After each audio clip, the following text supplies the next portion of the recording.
Hey guys, tonight we're diving into something a little scandalous, a little strange, and deeply soaked in history. You're about to time travel back to the Middle Ages, when the church wasn't just telling you how to pray, but when to have sex, or more accurately, when not to. Spoiler alert, it's more than half the year. That's right, according to religious law, there were more forbidden days than permitted ones, and violating those restrictions could earn you public shame, a hefty penance, or even a lifetime of spiritual anxiety. If you're hoping to survive this era with your sanity and libido intact, you probably won't. Not entirely. So, before you get comfortable, take a moment to like the video and subscribe, but only if you genuinely enjoy what I do here. I'm curious, where are you watching from, and what time is it right now? Drop it in the comments below. Now, dim the lights, maybe turn on a fan for that soft background hum, and let's ease into tonight's journey together. Your eyes open in a flickering candlelit room. The air smells of beeswax and musty parchment. Outside the stone walls, church bells ring out the hour. You're living in a village somewhere in 13th century Europe, where the church's influence stretches from the pulpit to your pantry, and yes, even into your bed. You haven't even kissed your betrothed yet, and already the local priest is making it known that certain things are not allowed. Not on Sundays, not during Lent, not during Advent. Not on the eve of a feast day, not if you're menstruating, not if you just ate garlic, and definitely not if it's a Wednesday. The list goes on. At first it seems laughable, until you realise how meticulously the church has mapped this moral minefield. Every parish, every bishop, every devout household clings to a shared assumption, that your body is a dangerous vessel, capable of dragging your soul into hell with a single poorly timed thrust. You wonder how anyone ever managed to reproduce, let alone enjoy themselves. It's like living with a spiritual traffic cop permanently stationed in your bedroom, blowing a whistle every time you reach for your partner. The core of it all lies in a fascinating and restrictive idea that pleasure, especially sexual pleasure, distracts from divine love. The church didn't invent abstinence, but it weaponized it, following early Christian ascetics and theologians like Augustine, who famously wrote about how the flesh wars against the spirit. Medieval clergy began preaching that physical intimacy, even within marriage, was at best a necessary evil, and at worst, a sin in disguise. That leads you to the unwelcome discovery of a literal book of do's and don'ts, penitentials. These were guidebooks used by confessors to assign punishments for various sins. They didn't just outline major crimes like theft or murder, they broke down specific sexual acts, and complete with detailed calendars of when they were prohibited. Some listed over 100 forbidden days annually. Others were more generous, only 60 or 70. Imagine flipping through a leather-bound tome to find out whether tonight was holy or horny. Here's a quirky little gem. Some penitentials even banned sex during thunderstorms. Why? Because the belief was that the devil, not the clouds, stirred up storms, and committing acts of lust during such demonic weather could result in monstrous children or worse, divine punishment. Yes, even Mother Nature could cockblock you. At the heart of this tension lies a constant scholarly debate that still isn't fully resolved. Was the church truly obsessed with repression, or were these rules more about setting a cultural tone than actually being enforced? Some historians argue that the clergy never really expected everyone to follow all the bans. They were aspirational guidelines, like New Year's resolutions you make with every intention of breaking. Others insist that these restrictions were taken very seriously, especially in monastic circles, where violating sexual taboos could lead to exile or excommunication. Still, not everything was doom and gloom. You start to notice a quiet, almost humorous resistance among villagers. A knowing wink between spouses, a sudden uptick in grain storage visits late at night. People weren't saints after all, and behind closed shutters they found ways to navigate the strict calendar. You hear tales of couples who deliberately miscounted the days of Lent, or conveniently forgot that it was a minor saint's day. There's even the odd story of a priest who gently looked the other way, possibly out of mercy, possibly out of shared hypocrisy. The deeper you settle into this medieval life, the more you sense how bizarre it is that your bedroom behaviour is tracked with the same solemnity as confession or communion. There's something deeply unsettling and darkly funny about needing divine permission for intimacy. But for all its absurdity, this wasn't just about prudishness. It was about control. By inserting itself into your most private acts, the church asserted its dominance over the whole person, mind, body and soul. And yet, it doesn't work. You begin to feel the slow-burning tension building between dogma and desire. You're not alone. You're just one villager in a long unspoken rebellion that's already brewing. The calendar hangs heavy over your life. Not that you own one, really. Most people in your village can't read, let alone track dates with any precision. But the rhythm of holy days, fasts, vigils and feasts is as regular and intrusive as the sunrise. You don't need parchment to know what time of year it is. You know it by the silence in bed, by how your spouse sighs when they roll over and remember it's one of those days. Welcome to the calendar of sin. You start learning the rules early, probably from a well-meaning elder or a stern-faced priest. The church's logic feels like a long, slow labyrinth. You can't have sex on Sundays, because it's the Lord's Day. Fridays are off limits in remembrance of Christ's crucifixion. Saturdays are the eve of Sunday, so no-go. Wednesdays, a midweek day of penance. That already knocks out over half the week. And then come the major liturgical seasons, Lent, Advent, Rogation Days, Ember Days, the 12 days of Christmas, and assorted saints' feast days, all sprinkled generously through the year like salt on cold porridge. If you do the math, and trust us, some medieval monks absolutely did, you're left with maybe 100 safe days in a year. That's if you're lucky. And it's not like you can just let loose on those greenlit days either. There are still rules. No sex during menstruation, no intimacy during pregnancy, no touching for 40 days after childbirth, no morning rendezvous before Mass, no encounters before communion, no sex if you've recently fought, cursed, eaten too much, or, heaven forbid, had wine. It's a miracle anyone reproduced at all. You hear this all laid out at Mass, cloaked in Latin and stern warnings, but you really feel it when your local priest visits your home to check in. He's not exactly inspecting the bedding, but you get the sense he knows more than he lets on. The church might not have eyes in your bedroom, but your neighbours do, and they gossip in the confessional. Whispered rumours of pregnancies that shouldn't have happened when they did.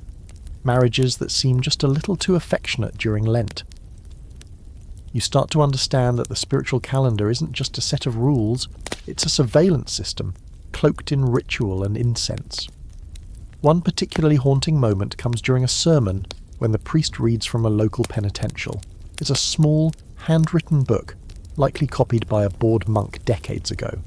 Inside, it lists forbidden acts and their punishments. For example, he who copulates with his wife on a feast day shall do penance for 10 days on bread and water. Another passage warns of the sin of flesh committed within the sacred octave, resulting in 40 days of penance and possible exclusion from communion. The specificity is almost comical, until you realise how many days fall into one sacred octave or another. And then you learn about Lent, the crown jewel of sexual prohibition. 40 days of fasting, prayer, and yes, abstinence. But it's not just Lent. Advent, the period leading up to Christmas, carries similar restrictions, though slightly less severe.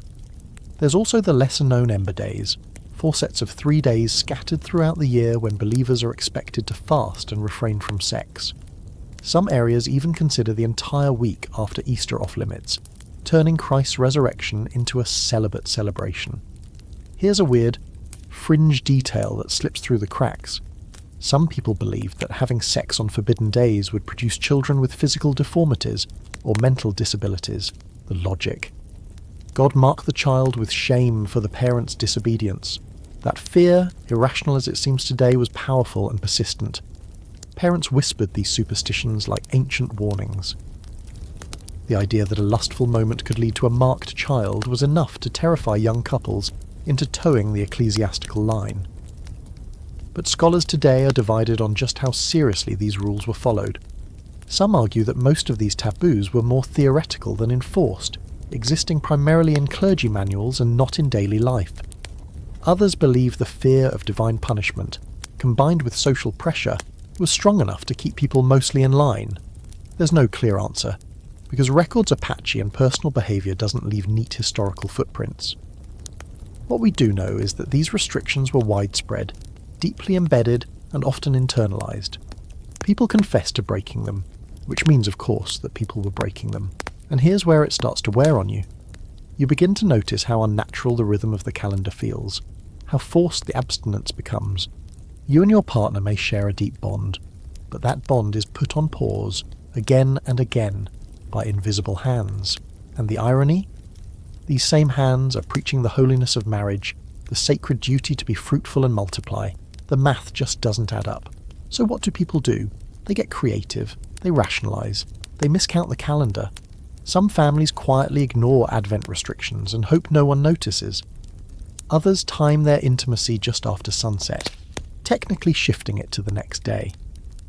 There's even a not-so-subtle practice of confess first, do later, a reverse loophole that lets people sin with a semi-clear conscience. One thing's certain, you're not alone in your scepticism.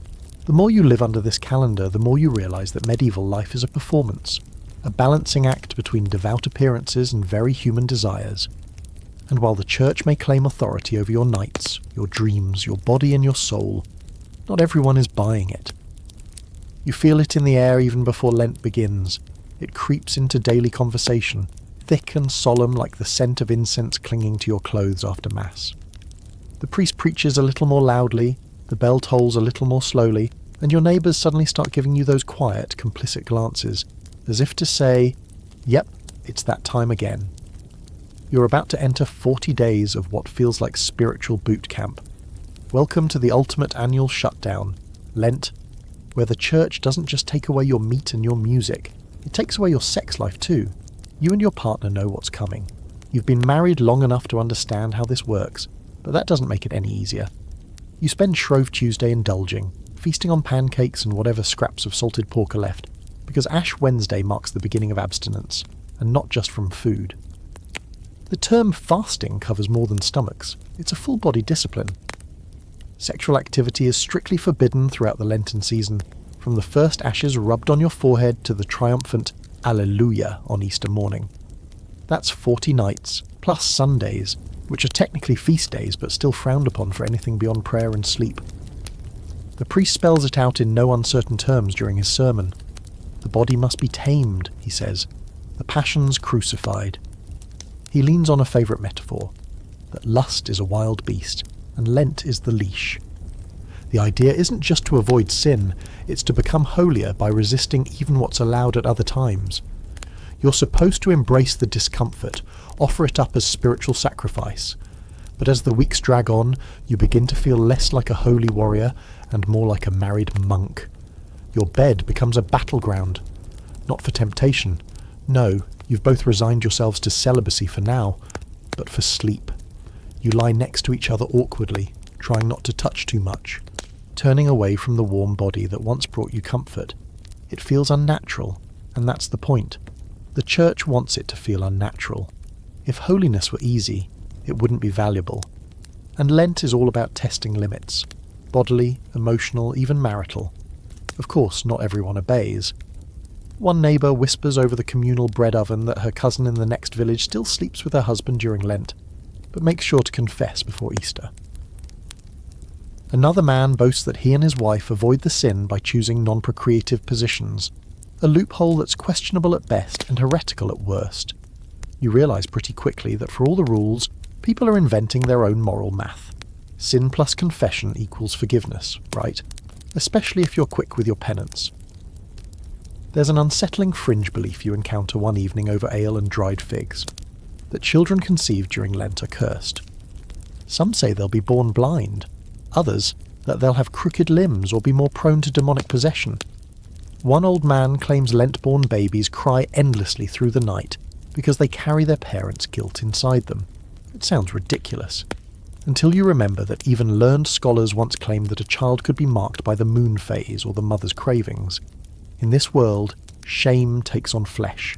Here's where things get darker. The Church's teachings often borrow from earlier Roman or even pagan ideas about bodily control and spiritual purity, but twist them into something more binding. You learn that in some regions, couples who admitted to sex during Lent were required to do penance not just privately, but publicly. Imagine kneeling at the church steps wrapped in sackcloth as others filed past you to receive the Eucharist. Everyone knows why you're there. You weren't strong enough. You let the flesh win.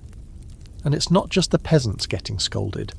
Monastic records from the period show that even monks and nuns occasionally violated their vows of celibacy, and those infractions during Lent were punished especially harshly. In one famous case, a monk who was caught in the act was chained to the altar and forced to fast on bread and water until Easter. He nearly died. The idea was to literally starve the sin out of him. But this kind of severity raises a lingering scholarly debate. Were people really as obsessed with Lent's sexual restrictions as the Church made it seem?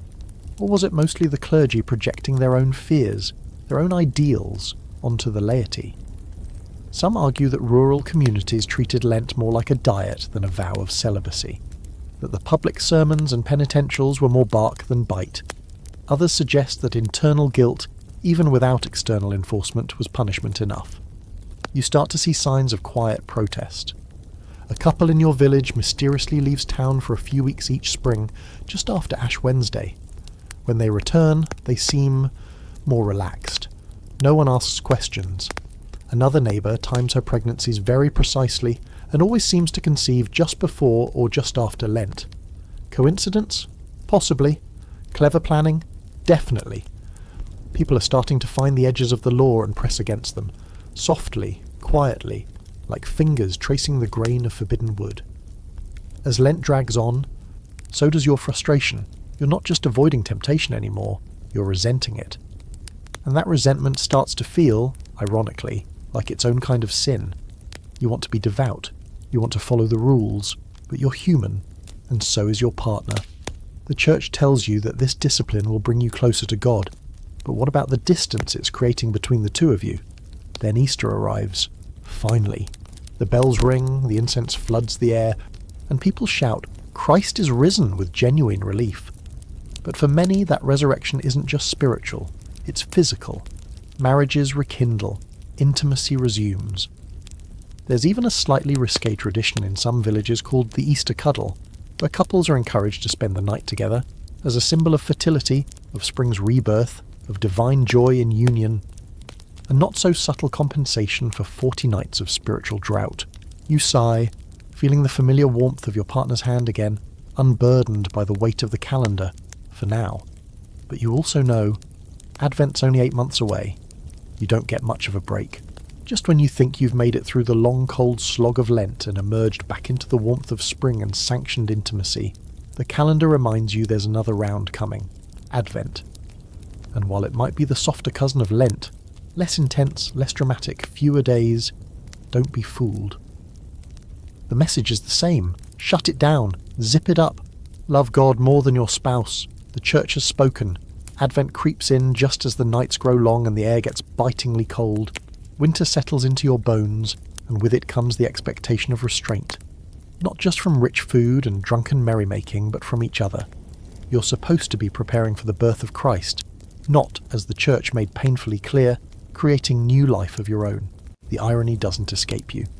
You're celebrating a miraculous birth by avoiding the act that causes it. But logic isn't exactly the currency of the season. Piety is. Once again, sermons shift their tone.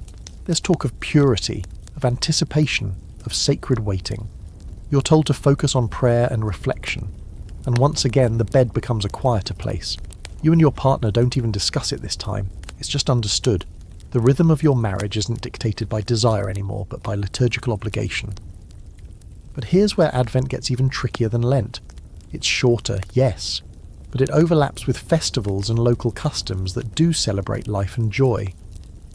In some regions, the Feast of St. Nicholas involves gift-giving and parties. The Feast of the Immaculate Conception honours the Virgin Mary with song and procession. And let's not forget the 12 days of Christmas, which kick off on December 25th and run straight into the new year. Those days blur the lines between sacred and secular. So what are you supposed to do? Abstain until Epiphany? That's over a month. People start to get a little fuzzy with their obedience, and they start getting creative. In some parts of Europe, local customs begin to push back, subtly, almost sweetly, against the Church's grip. You hear stories of couples exchanging secret tokens during Advent, little love charms or fertility symbols wrapped in ribbon. There are songs sung in quiet dialects, full of double meanings and coy references. Some believe that conceiving a child during the darkest part of the year, especially near the solstice, is actually a sign of favour from nature, not sin. It's the earth reclaiming its rhythms from the cold hands of the clergy. Still, for every quiet rebellion, there's an equally loud warning. One bizarre fringe belief that spreads during this time is that the devil walks the earth more freely during Advent, particularly on long dark nights when people are tempted to seek comfort in each other. The story goes that Satan can slip between the sheets unseen, hitching a ride on desire like a parasite. Some penitentials even describe what happens when couples ignore the ban. Children born from these unions are not just spiritually flawed, they are cursed, marked by a wandering demon. It sounds like ghost story nonsense, but in a time when people still believe in witches and werewolves, it's more than enough to keep some households compliant. You begin to wonder how much of this is truly about faith, and how much is about fear. That's a question scholars still wrestle with. Some argue that Advent's restrictions were never as harshly enforced as Lent's, and that most priests turned a blind eye to minor violations. Others insist that Advent was taken just as seriously in many regions, especially as Christmas gained prominence. The truth is likely somewhere in between, buried under centuries of oral tradition and inconsistent enforcement. After all, enforcement depended heavily on the mood of the local clergy and their own ability to resist temptation. In your own village, the mood is cautious. You see fewer couples walking hand in hand during the season. The tavern is quieter at night. There's a strange sense of suspended animation, as though everyone is waiting not just for Christ, but for permission to feel close again. When people do talk, it's often about the coming feast, about roasts and puddings and fresh bread. No one says it out loud, but you get the sense they're also looking forward to being able to touch again. To climb back into bed without counting days or second-guessing kisses. One snowy evening, you overhear an argument between a young couple near the well. The woman accuses the man of trying to pressure her, of disrespecting the season. He responds that God surely wouldn't punish two people in love, especially married ones. She starts to cry. It's awkward and raw, and you realise that beneath the layer of religious duty, these rules are straining real human relationships. It's not just about doctrine. It's about the daily push and pull of guilt, desire, obligation, and disappointment. Yet even with all the restrictions, babies are still born in late summer and early autumn, right on schedule for conception during Advent, which means people are doing it quietly, secretly, maybe even joyfully, and some priests, they're looking the other way. You catch wind of one who simply instructs couples to confess it later, so long as it was loving.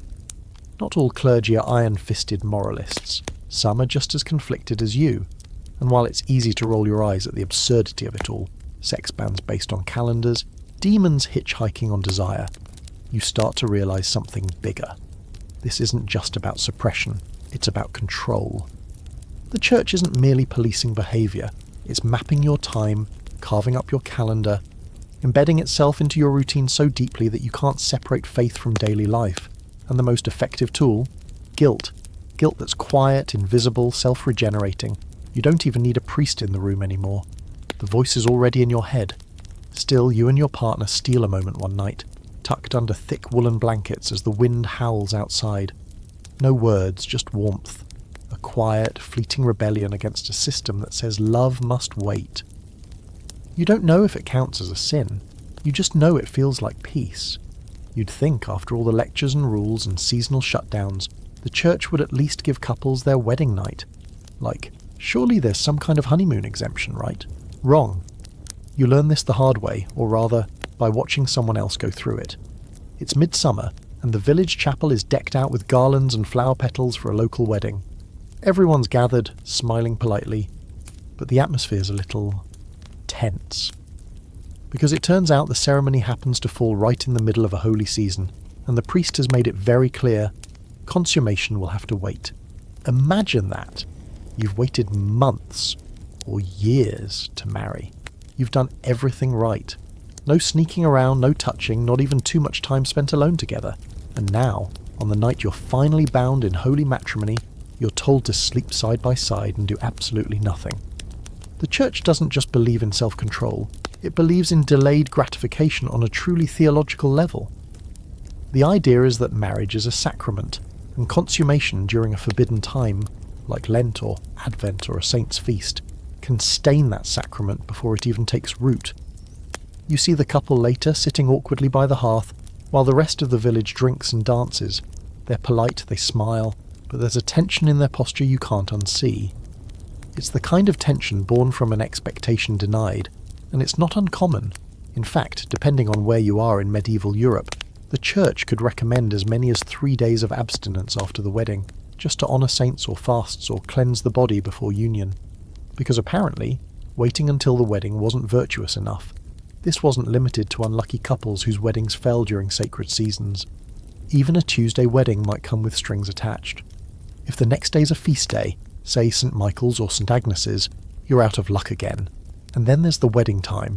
You were encouraged to marry in the morning, attend Mass immediately after, and then not engage in anything physical until after you'd prayed together and fasted. A quickie before brunch. Not exactly canonically approved. One fringe belief you come across while flipping through a musty old book in the manor library is particularly grim. That if you consummated your marriage on a holy day, your firstborn might be stillborn or suffer a tragic fate. A superstition? Definitely. But enough to haunt the thoughts of a young bride staring into the rafters of a cold, quiet bedchamber, wondering if just holding hands would damn her future children. It sounds extreme, until you remember how many lives were already lost in childbirth. Blame was always searching for a home, and bad timing was as good a scapegoat as any. Modern scholars are still squabbling over this. Did the church really expect couples to abstain on their wedding night? Or was this more like a pious suggestion that few took seriously? Records are scarce. But personal letters and confessionals hint that many couples simply ignored the rule, especially in rural areas where the priest lived far away and had more pressing concerns than your post-nuptial activities. But in cities and abbey-dominated towns, the pressure was real.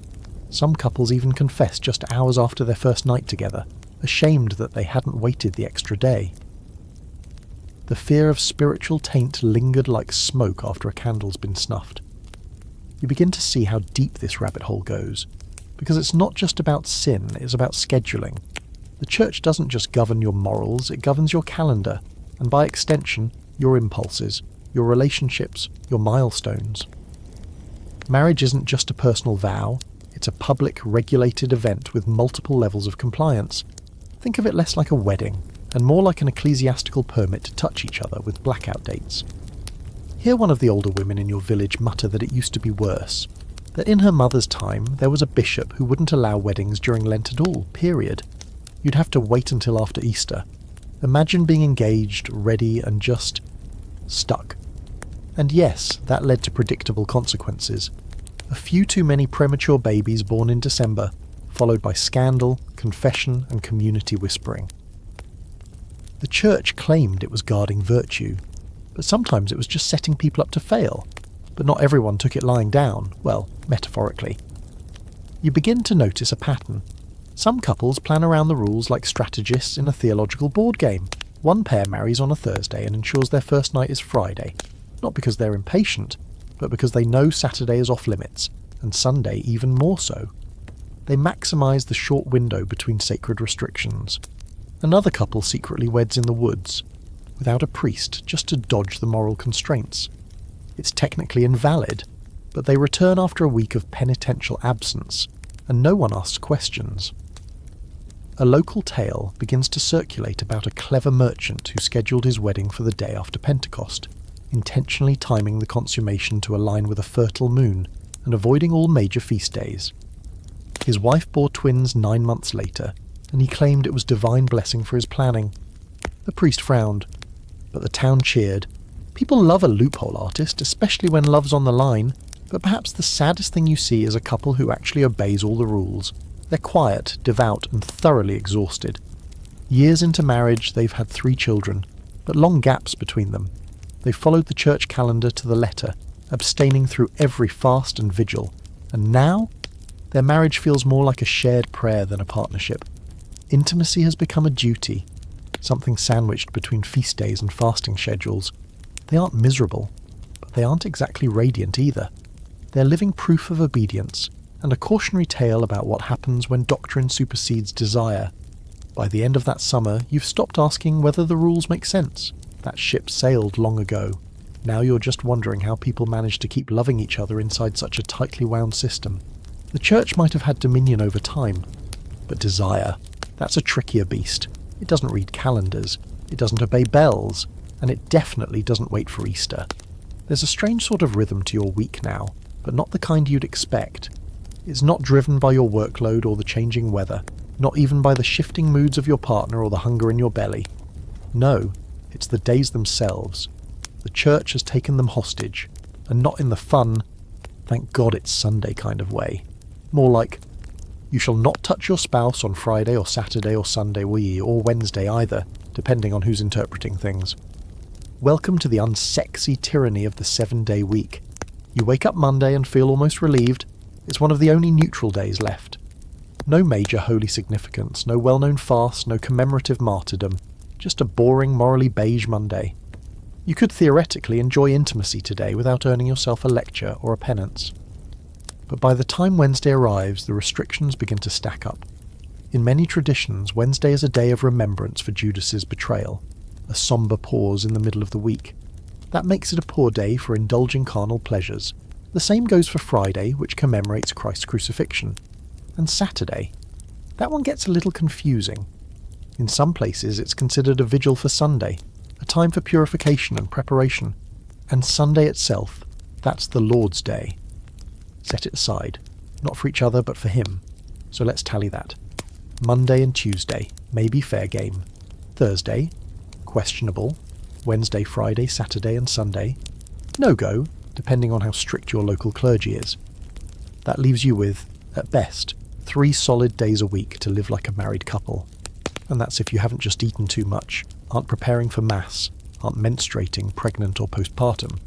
Basically, you're running a moral obstacle course, blindfolded, with a stopwatch ticking. You overhear someone joking about this at the public oven. A farmer grumbling that he needs to keep a second calendar just to figure out when it's legal to sleep with his wife. Everyone chuckles, but it's the kind of laugh that carries weight. It's not just a joke, it's daily life. These rules worm their way into your habits until you start hesitating, even on the days that are technically allowed. Guilt becomes muscle memory. What's even weirder is that the reasons behind these weekday bans are all over the place. Wednesday and Friday restrictions come from early Christian fasting traditions, meant to honour suffering and sacrifice. Saturday's purity rule is often traced back to early Jewish customs absorbed into Christian liturgy. Sunday is self-explanatory, Christ's resurrection, the holiest day of the week. But none of this is exactly spelled out in Scripture. It's all layers of custom, clerical opinion, and regional variation piled on top of each other until people just stop asking why and start asking when. And because we're in medieval Europe, nothing is simple. One region's relaxed. Thursday is another's sacred fast. In one area, priests might casually tell couples to just be respectful. In another, a sniffy bishop is handing out penances like candy for anyone who doesn't follow the full weekly abstinence model. And then there are the monastic rule books.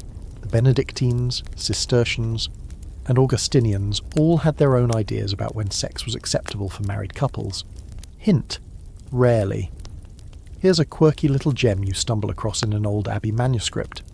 One 12th century monk described Thursdays as a day when demons whisper in the ears of men.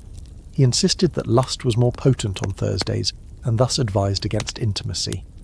No one else seems to have adopted this theory widely, but it lingers as a strange footnote in the already chaotic scheduling of acceptable intimacy. Some historians argue that all of this wasn't necessarily intended to ruin anyone's marriage, but to help redirect passion toward God. By stripping away spontaneity and forcing couples to wait, the Church hoped to reframe sexuality as a sacred duty, not a self-indulgent pastime. It's like spiritual portion control. You can have it, but in the right amount at the right time with the right attitude. And never just because you feel like it. But others point out that this is an inherently flawed approach to human nature. Passion isn't a faucet you turn on and off. Relationships aren't liturgical schedules, and people, being people, start finding workarounds. Some couples begin treating Mondays and Tuesdays like secret holidays, making the most of those unspoken windows before the week's holy shadow creeps in. Others become bolder, ignoring the rules altogether and simply avoiding confession. And a few, well, they just go nocturnal. If Sunday ends at sundown and Monday begins technically at twilight, then surely a late-night cuddle on Sunday evening doesn't really break the rules, right? It's a game, a quiet, deeply personal game of tiptoe theology, and it reveals the strange truth that medieval people weren't just passive rule followers. They navigated these restrictions with subtlety, creativity, and sometimes outright defiance. There's a resilience to it. A low-key rebellion that lives in whispered jokes and sideways glances. You notice something else too. For all the restrictions, the church doesn't always enforce them consistently. Confessors might ask awkwardly specific questions, but they also often assign fairly light penances, a few days of prayer, bread and water meals, maybe a pilgrimage if it's especially scandalous. Rarely is anyone truly shunned for breaking the weekday code. It's more about control than punishment. The church didn't need to drag you through the streets. It just needed to make sure you felt the weight of disobedience. That said, there are occasional horror stories. You hear of a couple in a nearby village who openly flouted the rules and became a kind of cautionary tale. She conceived during Holy Week. The child died within days, and though it was likely disease, the locals whispered it was divine retribution. The couple was forced to do public penance, crawling to the church door on their knees while singing psalms. Whether that spectacle was for the child or for the community is anyone's guess. You lie awake one Wednesday night, staring at the thatched ceiling, wondering how something so natural, so ordinary became such a calculated act. You're not even thinking about sex in a passionate way anymore. It's become ritualized, commodified, turned into a holy check-in system. Are you pure today? Is this a permitted hour? Did you fast first? Did you wait long enough? The questions wrap around your thoughts like vines. And maybe that's the point. Because if the church can colonize your week, if it can transform your calendar into a sacred topography, it doesn't need to barge into your house to control you. It just needs you to check the date. By now, you've memorized the rhythm of repression. Feast, fast, Wednesday. No, Sunday forget it. Lent don't even try. You've internalized the calendar. But the church isn't done with you yet. Not by a long shot. Because while married couples are tangled in the ever-shifting schedule of permitted passion, there's another kind of sin that lurks in the shadows. One that doesn't require a partner at all. One that, in the eyes of medieval moralists, might just be the most dangerous of them all. The sin of solitude. The sin of solace. The solo act. Let's be real. People didn't magically become asexual just because the church said don't. And when the endless list of forbidden days made intimacy with a partner nearly impossible, well, human nature didn't exactly shut off like a lantern, but the church saw that, anticipated it, and tried to crush it before it could gain momentum. Masturbation, they said, wasn't just a sin, it was an affront to God's design, a misuse of the body, and a kind of spiritual suicide. And unlike marital sex, which could at least be justified by procreation, solo pleasure had no such loophole. It was entirely self-focused, entirely carnal, entirely damnable. The sermons didn't mince words. Some described self-pleasure as a form of self-defilement more foul than fornication. Others warned of invisible demons lurking near the bed, eager to tempt the lonely or the restless. One priest even claimed that masturbation opened the door for Satan to enter the soul through the flesh. It wasn't just about lust, it was about spiritual vulnerability. Doing it alone made you more susceptible to sin, more distant from God, and, if you believe some particularly theatrical texts, a magnet for demonic possession. You discover that confession manuals were obsessed with this topic. They included entire sections just for it, with detailed questions like, "Hast thou ever laid with thyself as thou would with thy wife?" Or, "Didst thou spill thy seed in solitude, thinking of women or other unnatural fantasies?" The language was specific, graphic, uncomfortable, and entirely one-sided. There was no sense of compassion or curiosity, just condemnation. In one dusty copy of a penitential found in the Abbey archives, you come across this gem: "He who commits solitary defilement shall fast for 40 days, eat no meat, and sleep without fire." That last part really hits you. Sleep without fire? In winter? That's more than punishment. It's cruelty with a theological bow on it. The implication is clear. If you seek warmth in yourself, the church will make you cold. And then there's the fringe law, the really bizarre stuff. A popular superstition in some corners of Europe claimed that angels recorded every instance of self-pleasure in a celestial book, and that on Judgment Day, your sins would be read aloud in front of the entire heavenly court. Imagine that. Standing before the throne of God as your angel flips through a divine ledger and recites every time you got handsy. That alone could keep a person celibate for life, or at least very, very nervous. One especially wild myth comes from an old Cistercian chronicle. It tells of a monk who committed the sin so often that his hand withered and fell off in the night. Another tells of a peasant who was swallowed by the earth after committing the act near a sacred spring. These stories weren't just cautionary tales, they were tools. Tools used to scare people into suppressing something that didn't need suppressing in the first place.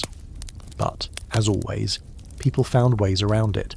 Some monks tied their hands with rope before bed, others slept in cold water basins or on stone floors to prevent temptation. One particularly devout group reportedly placed thorny vines beneath their bed covers. Imagine that, preparing to sleep each night by setting up a physical trap for your own body. It sounds absurd, but to them, it was the price of holiness. Outside the monasteries, things were a little murkier. Among the laity, it's hard to know how much self-policing really happened. There were no surveillance cameras, no spiritual drones circling overhead. But guilt was everywhere. Even if no one saw you, you thought someone did. Or worse, that God did. And that internal tension, you feel it slowly suffocating the mind. Like a hand not gripping your flesh, but your thoughts. What's fascinating is how unevenly this was treated across gender lines. Men were warned of the spiritual and physical decay that would come from overindulgence, blindness, weakness, madness. Women, on the other hand, were often left out of the conversation entirely, not because the church thought they were immune, but because female desire was either ignored or framed as inherently demonic. When it was acknowledged, it came cloaked in misogyny. A woman who sought pleasure alone was considered doubly sinful, not just lustful, but disobedient to male authority. You weren't just sinning, you were stepping out of a line. Scholars today argue over whether these solo prohibitions were taken as seriously in daily life as the texts suggest. Some believe the church exaggerated the issue, projecting anxiety over bodily control onto the masses. Others argue that internalized guilt was so widespread that even unconfessed acts weighed heavily on the conscience. And there's the third camp, the quiet, often unrecorded reality that people sinned and simply didn't confess, or confessed it once, then kept doing it anyway. You start to notice how this shapes the psyche. Even when no one's watching, you pause, you hesitate. The body becomes something suspect or something to be monitored and corrected. The act of pleasure, of self-knowing, becomes tangled in dread. And dread, as you've learned by now, is the church's favourite bedtime story. And yet, in spite of it all, the sin continues, quietly, secretly. The monk behind closed doors, the peasant boy under hayloft shadows, the newlywed wife staring at the ceiling, wondering why God gave her this body if she's not allowed to feel it. The church can write all the manuals it wants. It can preach, punish, even terrify, but it can't unmake human nature. And in the silence of a cold, fireless night, someone, somewhere, reaches for comfort. It's sometime in late autumn, and you find yourself helping repair a wall at the local monastery, mud, stone, sweat, and silence. The brothers don't talk much except when they chant, but one thing becomes crystal clear. They live by the book, and not just the book, but a whole forest of them. Handwritten manuals, thick with ink and ironclad rules. You sneak a glance at one while fetching tools for the scriptorium and spot a title so long it could be its own sermon. It's a penitential, of course, and this one isn't just about prayer or fasting, it's about you. Specifically, what you do when you do it, and who you do it with, or don't. It turns out monasteries were the early adopters of the sexual regulation game. Long before these rules trickled down to everyday folks, monks were drawing up elaborate behavioural flowcharts for themselves and their flocks. These weren't vague spiritual suggestions, they were line-by-line protocols.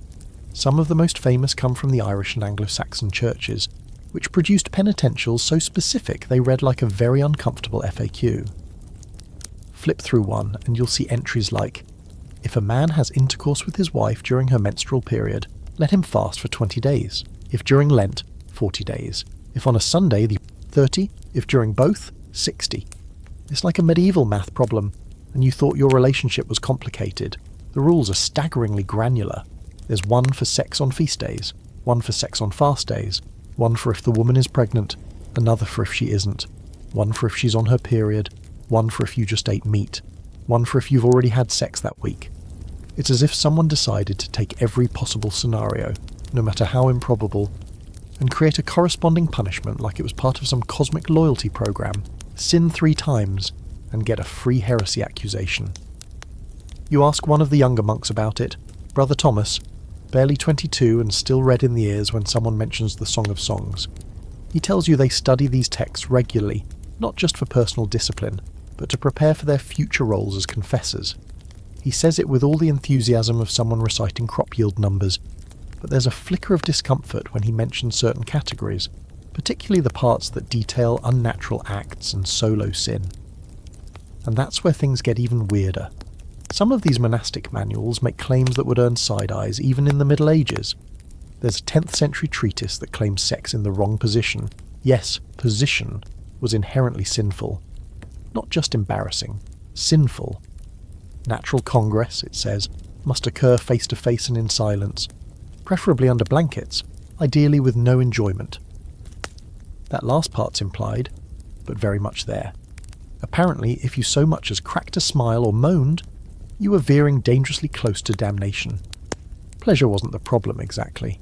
It was the fact that it made you forget your mortality, that it lifted your soul away from prayer, that it made you feel good in a world designed, according to some monks, to remind you of sin and suffering. One fringe rule you stumble upon, possibly apocryphal but delightfully bizarre, warns that couples who couple while standing up are more likely to give birth to thieves. No explanation, no logic, just a warning that upright intimacy breeds moral degeneracy. You make a mental note never to try it in a field, or at least not near a monk. Historians debate whether these manuals were practical guides or just monastic brain dumps. Extreme moral wish lists meant more for spiritual elite than everyday folk. Some scholars argue they were overblown, never meant for universal enforcement. Others believe these rules were enforced, and the manuals served as training tools for confession and ecclesiastical courts. There's no consensus, only scribbled margins, copies on vellum, and the haunted eyes of young confessors in training. But what's undeniable is that these rulebooks filtered down. They didn't stay cloistered forever. As monasteries educated the clergy, and clergy guided the laity, the rules seeped out. They became sermons, confessional questions, marital expectations. What began as niche monastic practice slowly ossified into social expectation, especially in rural towns where the priest was not just your religious authority, but your only access to knowledge, justice, and penance. You begin to realize the trap that was laid. The monks weren't trying to ruin anyone's life, they were trying to live holy ones, but their ideas of holiness were based on the denial of pleasure, the sanctification of suffering, the view that the body was a vessel to be subdued, not celebrated. And when that worldview gets exported to the general population, things start to unravel.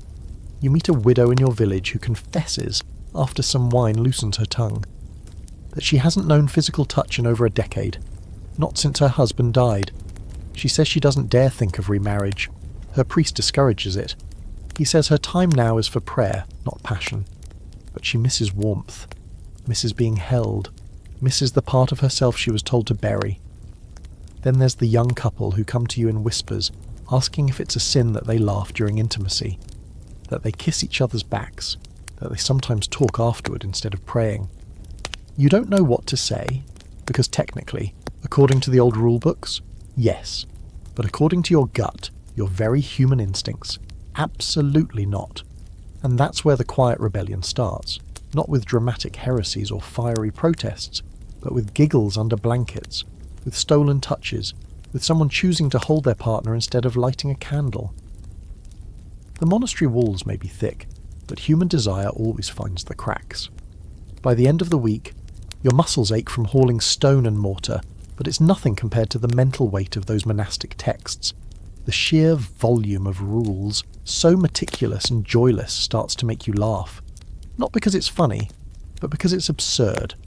Because the idea that holiness requires a spreadsheet of forbidden positions and prohibited Wednesdays feels more like spiritual micromanagement than divine wisdom.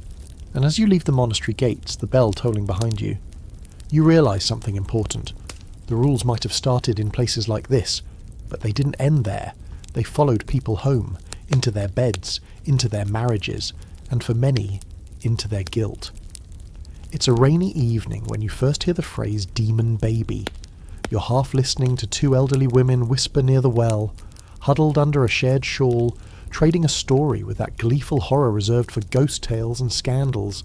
A neighbour's daughter, they say, gave birth to a baby with a curled foot and a squinting eye, and wouldn't you know it, she and her husband had conceived the child during a forbidden Holy Week. The timing added up. The child, they murmured, was marked, not by chance or heredity, but by sin, conceived in darkness, shaped by disobedience. You want to laugh, but you don't, because you've heard stories like this before, not just in whispers, but from pulpits, in penance books, in the heavy sighs of new mothers holding perfectly healthy babies, but still glancing over their shoulders, wondering if that faint rash or odd birthmark is a divine rebuke. Welcome to one of the most unsettling chapters of church-imposed shame. The superstitious fear that sex during unclean times wouldn't just stain your soul, it could warp your unborn child. It starts, like most things in this world, with fear dressed up as theology. The church taught that the act of sex wasn't sinful within marriage, but only under very specific conditions. That list of conditions, of course, was as long and flexible as a priest's sleeve, and one of the core ideas nestled in this spiritual labyrinth was that your state of soul at the moment of conception directly affected the child. Impure act, impure outcome. Now, medically speaking, medieval people had creative ideas about reproduction. The body was understood through the lens of humours, those four magical fluids that allegedly governed health, personality and fate. Sperm and womb were mysterious alchemies. Conception was a holy fusion.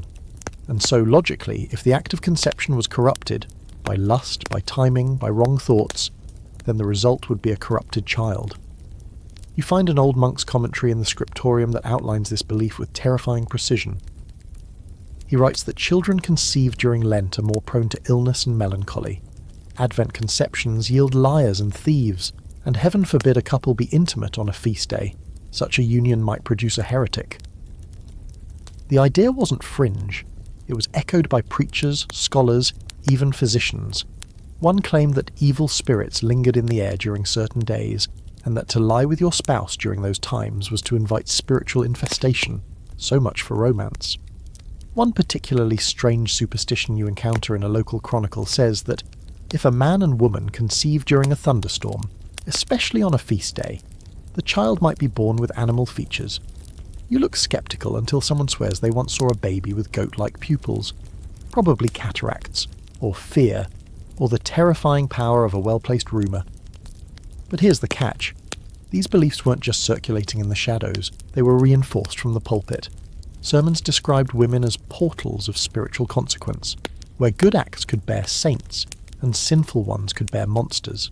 The womb became a moral mirror. Every squirming infant was proof of something, a reward or a rebuke. And of course, this hit women hardest, especially mothers. If a child was born sick or disabled or even just quiet instead of gurgling, the first question wasn't what's wrong, but when was it conceived? Women were expected to carry not just the child, but the full theological weight of their marital calendar. A single night of weakness could haunt them for life.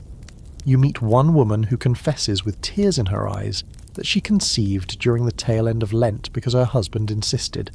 Their child was stillborn. She's convinced it was her fault, her sin, her punishment. The scholarly debate around all this is split. Some argue that these fears were mostly superstition, village folklore repackaged as divine warning, more pagan than Christian. Others insist it was a natural extension of church doctrine. If sin affects the soul, and the soul enters the body at conception, then of course sin could deform the body too. Theologians like Augustine and Aquinas danced around the idea, never fully endorsing it, but also never denying it. And in a world where theology filled the gaps that medicine couldn't, belief held more sway than proof. The ripple effects of this mindset were everywhere. Midwives, those gatekeepers of medieval childbirth, were often caught between church rules and lived experience. Some refused to assist with births they deemed tainted. Others quietly ignored the rules, too practical to care whether the child was conceived on Ember Wednesday or St. Lucy's Eve. But even the most pragmatic among them had a stash of holy water just in case. You see this belief system infecting everything: art, literature, even lullabies. One cradle song warns children not to grow like the cursed ones born under moonlight sin. Another tale, told by candlelight, follows a girl born on Easter morning who grows feathers in secret. You try not to laugh, but part of you wonders if people truly believed these things, or just needed a way to explain pain, tragedy, the chaos of reproduction, a malformed limb, a quiet baby, a sudden fever, something to blame.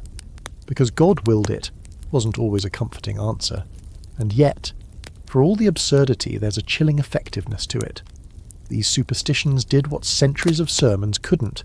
They made people fear desire not just for its moral weight, but for its flesh and blood consequences. It wasn't just your soul at stake, it was your unborn child's life, health, and future.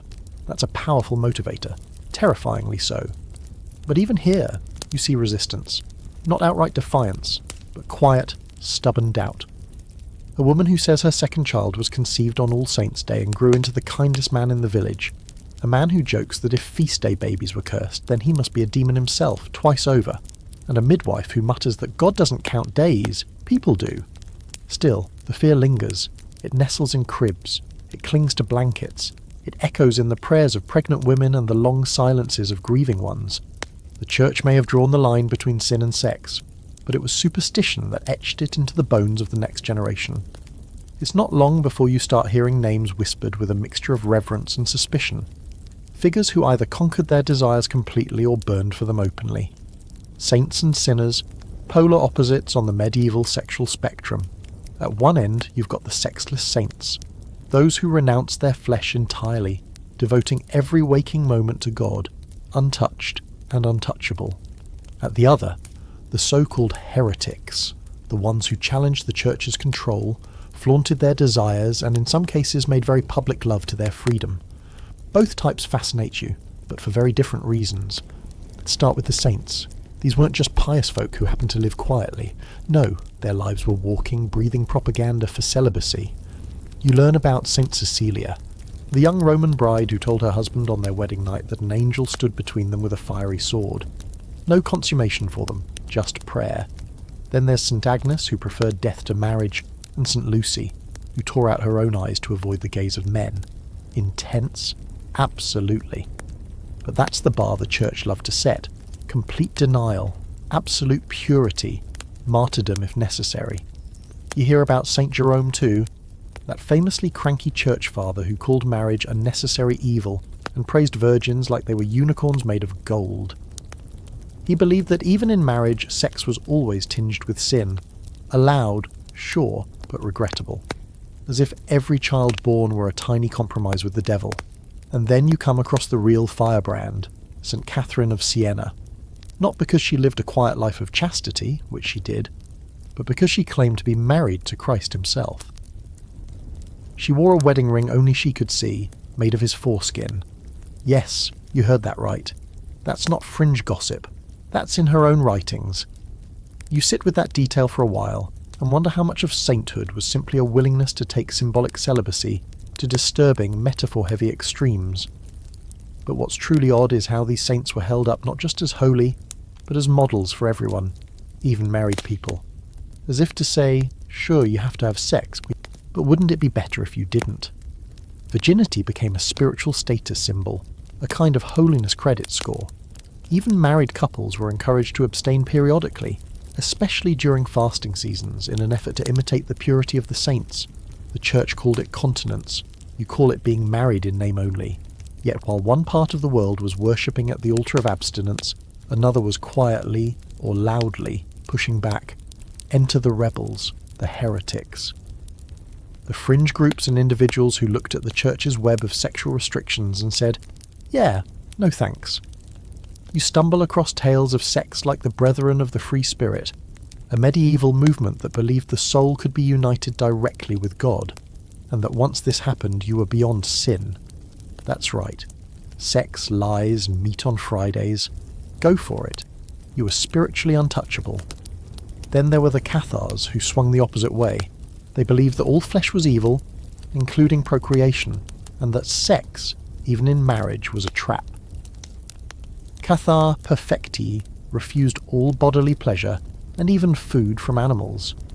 Meanwhile, in the same era, the Adamites showed up, a group that worshipped nude, believed in free love, and claimed to have returned to the purity of Eden. These movements weren't just theological outliers, they were direct challenges to the Church's authority over the body. The Church's response? Swift and violent. Heretics were burned, their communities scattered, their writings destroyed, but their memory lingered. You hear people mutter about the naked ones in the forest, or the ones who touch each other without guilt. No one says these things too loudly, but they say them. Because even in a world buried in guilt, desire doesn't just vanish, it simmers, it waits. What's funny, in a dark way, is that both extremes, the saints and the rebels, are obsessed with the body. One starves it, the other celebrates it.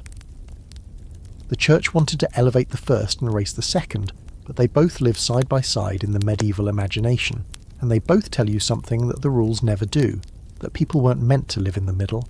They either tried to become angels or dared to remain fully, gloriously human. You find yourself caught between the two, a little scandalized by the saintly self-denial, a little fascinated by the heretical boldness. You think of your neighbours, your own family, your partner. None of you are saints, but you're not heretics either. You just want to live without a ledger, to touch without trembling, to feel without fear. There's one more story that sticks with you. A woman named Marguerite Porete, burned at the stake in 1310. She wasn't charged with lewd acts or carnal rebellion. She wrote a book, a mystical text called The Mirror of Simple Souls, which claimed that true union with God involved the total surrender of self, including reason, including morality, including sin. She was seen as dangerous not because she preached sex, but because she suggested a kind of spiritual freedom that made all the Church's rules irrelevant. That's the real threat, not pleasure, but autonomy. Scholars still argue whether figures like Marguerite or the Free Spirit believers were misunderstood mystics or genuine anarchists. The truth probably lies somewhere in the blurry middle. But their existence proves something important. The Church never had full control. It tried, it lectured, it punished. But it couldn't silence the saints who dreamed too wildly, or the rebels who loved too freely. So here you are, stuck between Catherine's mystical marriage and the Adamites' joyful nakedness, between fire and fire. The Church says one will burn in hell, the other burns here.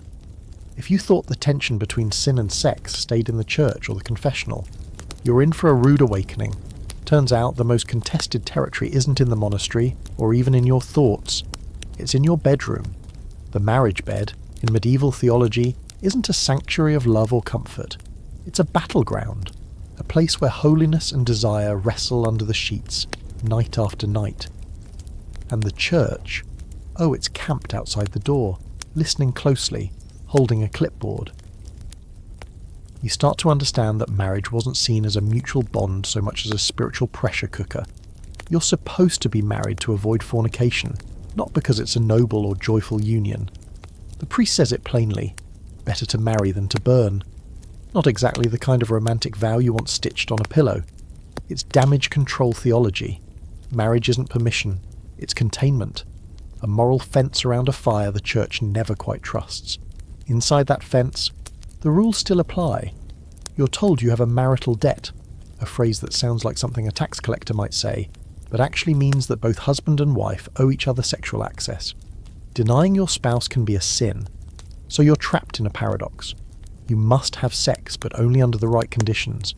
You can't want it too much. You can't enjoy it too openly, and you definitely can't treat it like it's, fun. This leads to absurd scenarios. A couple might be encouraged to abstain for spiritual growth, but also told not to frustrate each other to the point of temptation. So you lie there at night, trying to be holy by not initiating, while also trying not to sin by withholding. There's no win here. Just a slow erosion of trust, affection, and normalcy. One evening, after a long day in the fields, you overhear a husband and wife arguing in hushed tones.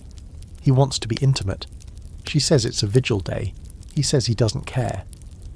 She says God does. He accuses her of using the church as a shield. She accuses him of using her body like a tavern. You step away embarrassed, but the moment sticks, because it's not just about tonight. It's about years of guilt and miscommunication soaked into their mattress. This isn't rare. You hear more and more stories like it. A husband who refuses to confess because he doesn't want to admit he pressured his wife. A woman who believes every miscarriage she suffered is divine punishment for one unconfessed night of impurity. Marriages aren't breaking apart. They're being quietly frayed by a spiritual rope burn. And things get stranger when you find out just how many rules were written about what you could and couldn't do in bed. Certain positions, only one is really safe. Anything else is suspect. Talking during sex, sinful. Enjoying it too much, dangerous. Orgasm not timed perfectly with procreation, suspicious. And if either of you were thinking about someone else, especially someone else, congratulations, you've entered the slippery terrain of adultery of the mind. A favourite quote from a 12th century theologian: "Even within marriage the flame of lust burns impure." He goes on to say that if a husband touches his wife for pleasure, he must confess it, not because she's wrong, but because his intention was unclean. So yes, your thoughts count, even in the dark, even with your spouse. You might be married in body, but your mind is still on trial.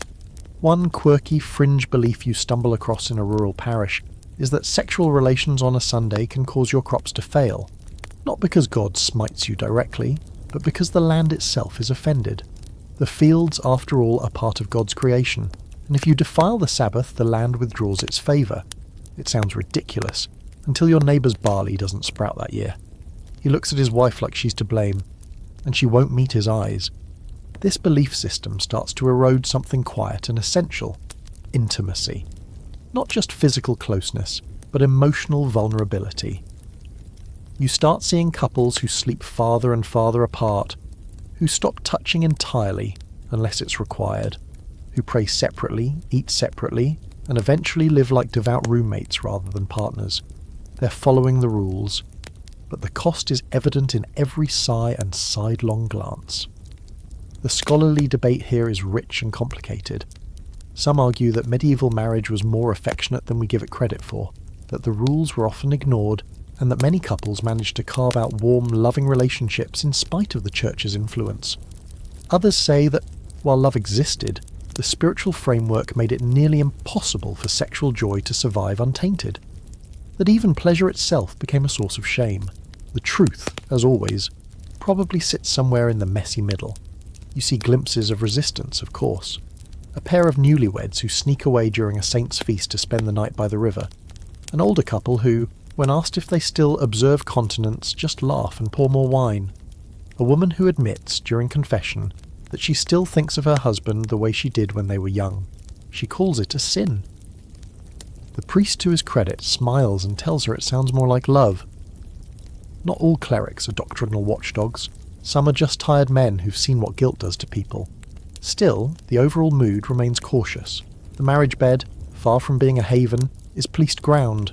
And you can't help but think, what if the church had trusted people a little more? What if it had celebrated desire as a gift, not a threat? What if it had taught that intimacy could be sacred, not because it was limited, but because it was honest, tender, mutual? But those are modern questions, dangerous ones even. So instead you keep your head down, say your prayers, and try to love within the lines, carefully, quietly, as if someone might be listening from behind the door. Somewhere around mid-autumn, when the air gets sharp and the fields go to sleep under frost, you begin to notice something ironic. For all its warnings against excess, the church calendar is full of feasts: saints' days, holy days, church festivals, relic unveilings, harvest thanksgivings, and those special octave periods that stretch a single celebration into 8 days of liturgical leftovers. There's food, drink, candles, singing, and laughter. But you know what there isn't? Sex. Not officially anyway. Because while the table might overflow on feast days, the bed is supposed to remain completely untouched. This is the great contradiction. On days when your senses are flooded, mead warming your belly, meat glistening in the firelight, the scent of roasted apples in the air, you're expected to restrain the one desire the church still insists on tightly controlling: fast or fornicate, but never both. You don't get to indulge in the flesh and the spirit. Pick one. The rationale, of course, comes cloaked in theological language. Feast days commemorate saints and sacred events. They're not just parties, they're spiritual exercises. Even as you're tearing into a goose leg, you're supposed to be meditating on martyrdom. The pleasure of the palate is permitted only as a metaphor for the joy of heaven, and while your stomach gets a pass, your loins do not. You listen to the local priest deliver his feast day homily, full of poetic descriptions of eternal joy and divine love. Then he pivots, smooth as butter, to the dangers of letting celebration slide into carnality. We feast with our mouths, he intones, not with our bodies.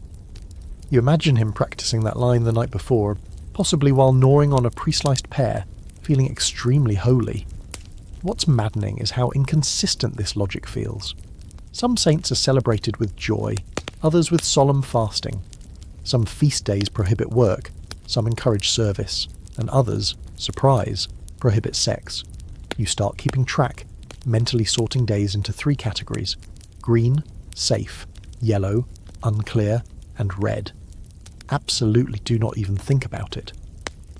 Feast days often land squarely in the yellow. It depends on the saint, on the region, on the priest, on whether it's raining. You hear a bizarre local superstition that having sex on the feast of St. Stephen will cause you to lose your hearing. Why? Because Stephen was stoned, someone says, very seriously. You can't tell if it's theology or bad wordplay, but either way it works. No one wants to go deaf for a quick cuddle.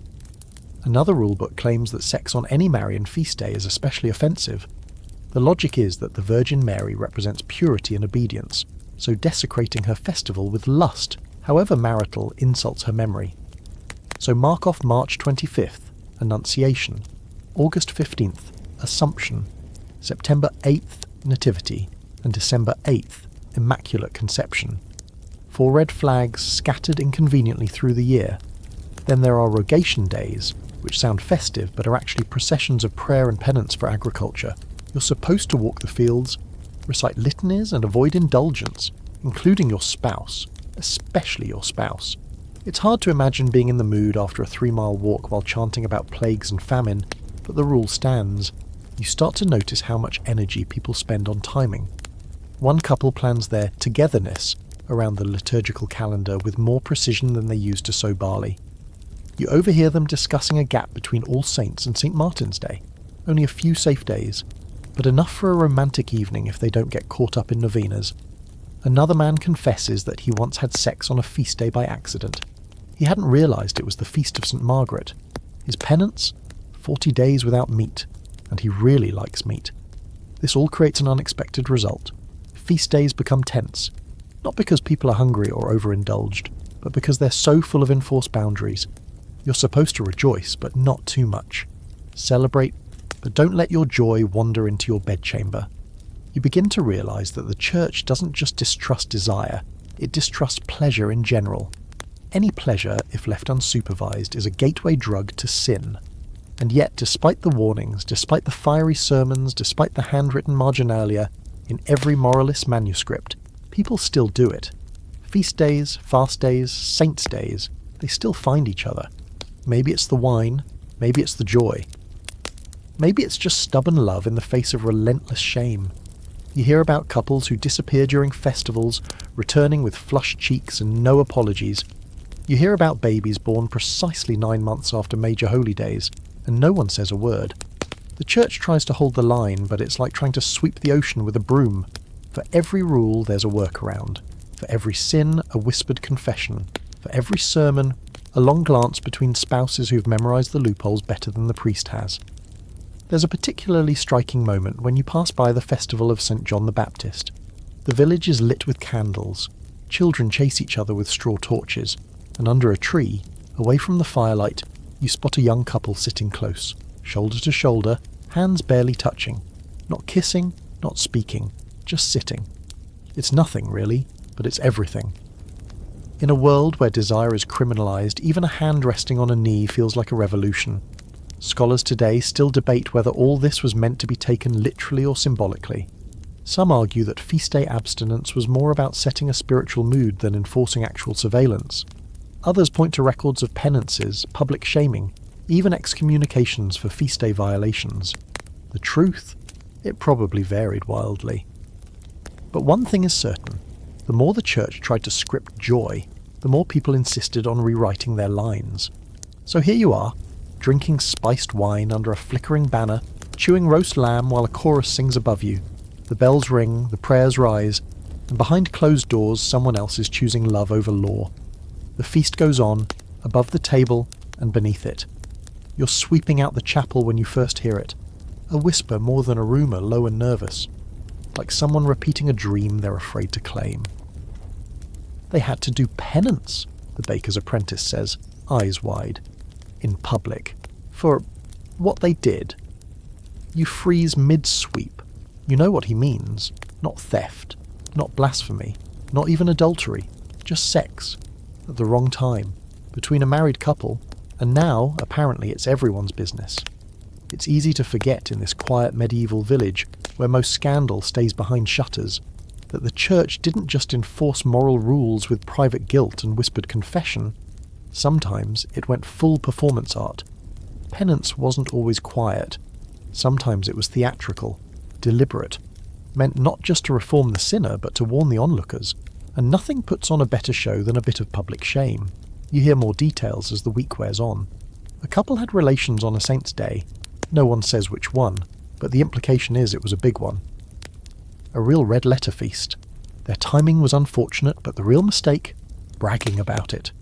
Or at least being careless enough to be overheard. The priest found out, and now their penance isn't a few prayers in the confessional. It's sackcloth, ashes, and a very long walk up the aisle at Sunday Mass, in full view of every neighbour, cousin, child, and curious stranger. You show up early that Sunday, because of course you do. Everyone does. No one says it out loud, but the mood is electric. The couple kneels in the back of the church before Mass starts, dressed in coarse grey cloth, barefoot despite the cold. Ash smudged on their foreheads, eyes fixed on the floor. The priest doesn't name their sin, but he doesn't need to. The parish already knows, and everyone's watching. It's not a flogging, no stocks, no blood, but it stings all the same, because shame in this world is a social currency. It sticks to you longer than dirt. And while the couple will be forgiven, eventually, the memory won't go away. Not from them, not from the pews, not from the curious kids whispering through the sermon. And this, you realise, is the real power of public penance. It's not about the act itself, it's about the spectacle. About reminding everyone else that even within marriage, even in your own home, your body isn't yours. It's regulated, liturgically monitored, and if you mess up the timing, the punishment won't just touch your soul. It'll stain your reputation. The weirdest part? This wasn't even rare. Throughout Europe, especially in the High Middle Ages, public penance was a regular occurrence. It wasn't always about sexual sins, but those were common, because they were frequent and because they were messy. Hard to define, easy to accuse. People were often hauled out not just for premarital trysts or adultery, but for impure marital acts, which could mean anything from sex during Lent to using a forbidden position. Some clerics were stricter than others. A visiting friar once made a couple kneel in the town square holding signs that said, "We defiled the holy days." Others were more poetic. One bishop reportedly made penitent couples walk backward through the church to undo the path of sin. In one extreme case, you hear of a woman who was excommunicated for refusing to confess a specific act with her husband. The priest believed it was unnatural. She believed it was private. The church won. A fringe tale reaches your ears from a traveller, a story from a southern town where couples who conceived during a feast were made to name their baby Penance. Probably a myth, but it sticks. You keep imagining classrooms filled with little Penance the second, third and fourths. The scholarly debate here is thick and tangled. Some historians argue that public penance was actually rare, reserved only for repeat offenders or those who refused to confess privately. Others believe it was more common than records show, especially in tightly controlled dioceses, where bishops were trying to assert dominance. Either way, the impact was outsized. One public punishment could shape a community's behaviour for years. And of course, it wasn't just about correction. It was about spectacle, about theatre. Medieval life didn't have newspapers or gossip columns, but it did have church aisles, market days, and village squares. Public penance was a morality play, and you were both actor and audience. You notice how people respond, some with sympathy, a few with quiet nods, as if remembering their own narrow escapes, others with smugness, the kind of satisfaction that only comes from watching someone else fall off a horse you've barely managed to ride yourself. And then there are those who whisper with wide eyes, feeding the rumour mill for weeks. You hear 3 different versions of what the couple supposedly did. Each one gets more graphic. But the truth is simple. They loved each other, at the wrong time, under the wrong stars, during the wrong liturgical moment, and that was enough. There's a darkness to it, yes, but also something pathetically human. The need to control, to watch, to enforce a rule that half the audience has probably broken in secret. You start to wonder how much of this is about holiness and how much is about power. The church can't inspect every bed, but it can scare you into self-policing, and if you slip, well, then it gets to remind the entire village who's in charge, and yet beneath the shame, you see something else. That couple, they sit side by side at the next mass. They hold hands again a week later. They smile at their children. Whatever humiliation they suffered didn't break them. If anything, it made them quieter, closer, more careful. Not about timing, about each other. You leave the chapel that week thinking about how easy it is to break a person in public, but how much harder it is to break what exists in private. The quiet bond, the gentle touch, the sacred part no priest can see. The part the church will never fully own. It sneaks up on you slowly, this creeping dread that starts to follow you into confession. At first, the box feels like a shelter. Small, dark, warm, a rare place of stillness. You kneel, speak softly, wait for the shuffle of robes behind the screen, and for a while, it feels like safety. You say your prayers. You get your penance. You feel clean. But then come the questions, not the expected ones. Not, have you lied? Or, have you stolen? Those are easy, familiar, but the others, those come with pauses, with careful phrasing, with a particular tone. Have you remained continent during the fast? Were you with your spouse on Sunday last? Did you commit any acts not oriented toward conception? You blink, you stall. You wonder if you're supposed to lie now just to make the whole thing stop. But you don't. You try to answer, and as you do, you realise the priest isn't just listening. He's evaluating, cataloguing, deciding what tier of sin you've stepped into. Was it a slip or a pattern? A moment of weakness or, God forbid, a preference? The worst part is that it's also ambiguous. The line between mortal and venial sin is blurry. One priest might assign a few Hail Marys, another might say you need to abstain for the rest of Advent. Still another might hint, gently but unmistakably, that your soul is in danger if you don't take this more seriously. So you start playing mental chess with your own words. How much detail is too much? How little is suspicious? You're not the only one. You hear others talk, quietly, anxiously, about the dread of confession. Not because they've committed terrible acts, but because the questions get too personal, too clinical. A neighbour confides that she was asked to describe her position during intercourse. Another says her confessor scolded her for enjoying herself too much. She's not even sure what that means. She was with her husband. They were married, and it was Tuesday. The manuals don't help. You find one in the rectory left out by accident and flip through it while pretending to dust. It's a confessor's guide, thick and handwritten, full of lists. The questions are mechanical, like instructions for repairing a clock. Did the sinner lie with his spouse during menstruation? Was seed spilled outside the natural vessel? Did they complete the act more than once in one night? That last one stops you. You read it again, hoping it's a mistranslation. It's not. You realise these priests are trained not just to forgive, but to interrogate, to become spiritual auditors of your most private moments. It's not always malicious. Sometimes it's well-meaning, even awkward. But the result is the same, a slow erosion of trust, of joy, of the simple freedom to love your spouse without needing a post-game confession. One fringe story circulates about a priest who made couples confess together, face to face, so they couldn't hide their mutual transgressions. It didn't go well. One woman fainted. Another man refused and was excommunicated. The practice was never repeated. But the legend lingers, proof of how far the system could push. The debate among scholars is fierce. Some say these confessions were intended to guide, not shame, that the church was trying to help people keep their vows and navigate a confusing world. Others argue that confession became a tool of sexual control, especially once it expanded from public penance into private ritual around the 13th century. Before that, sins were handled communally, in big dramatic gestures. Now you confess quietly, regularly, sometimes weekly. It's intimacy weaponized. And here's where it gets darker. There were priests who abused this system. You hear stories, some whispered, some written in dusty court records, about confessors who asked inappropriate questions not for spiritual reasons but for personal ones, who used the secrecy of the confessional to probe, humiliate, or even coerce. It's not the norm, but it's not rare either, and it changes how people think about those little wooden boxes. So people adapt. They learn to speak in code, to confess just enough, to phrase their sins in generic terms that tick the required boxes without inviting too many follow-ups. You hear someone say they failed in temperance with my spouse, and the priest nods. That's the phrase now. It means anything, everything. It's safer.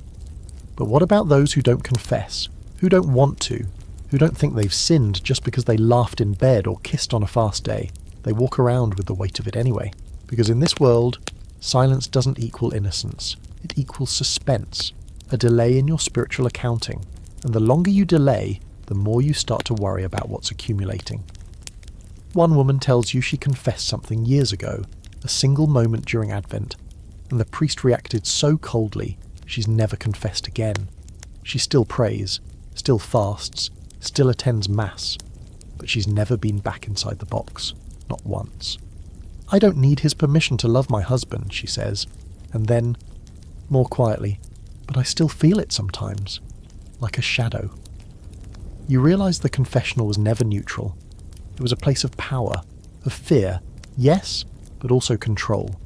The church didn't need to be in your bedroom, it just needed to be in your memory, your guilt, your imagination. By turning intimacy into something to report, it ensured that even your happiest moments would carry a trace of shame. But not always. Some priests are kind, some listen more than they speak. One old confessor simply blesses every couple who comes in, murmuring, "You love each other? Good, that's enough." He's rare, but he exists. Still, as you leave the confessional one late afternoon, watching the sun turn the floorboards golden, you feel the weight of something lingering. Not sin, not regret. Just the echo of being asked, again, to justify joy.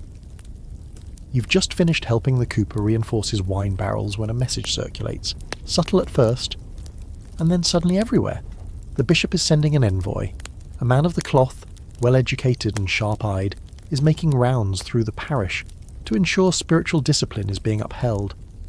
Not just during Mass or confession, mind you, but in every corner of life, including, yes, behind closed doors.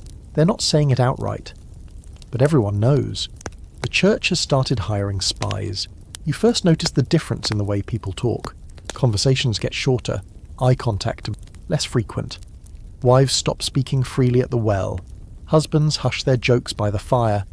People are scanning each other for signs. Who's been visited, who's been questioned, who might have confessed just a little too much last Sunday. It's not mass paranoia, it's strategic fear. You learn quickly that confession isn't the only source of information. The priest knows who attends, who avoids, who lingers a little too long at the market with someone not their spouse. And now, with a fresh set of ears sent by the bishop, every village path feels rigged. The church never had the manpower to monitor everyone, but it didn't need to. All it required was a few trusted informants, pious men and women tasked with gently checking in on their neighbours. Not in an official capacity, of course. That would make it feel too inquisitorial.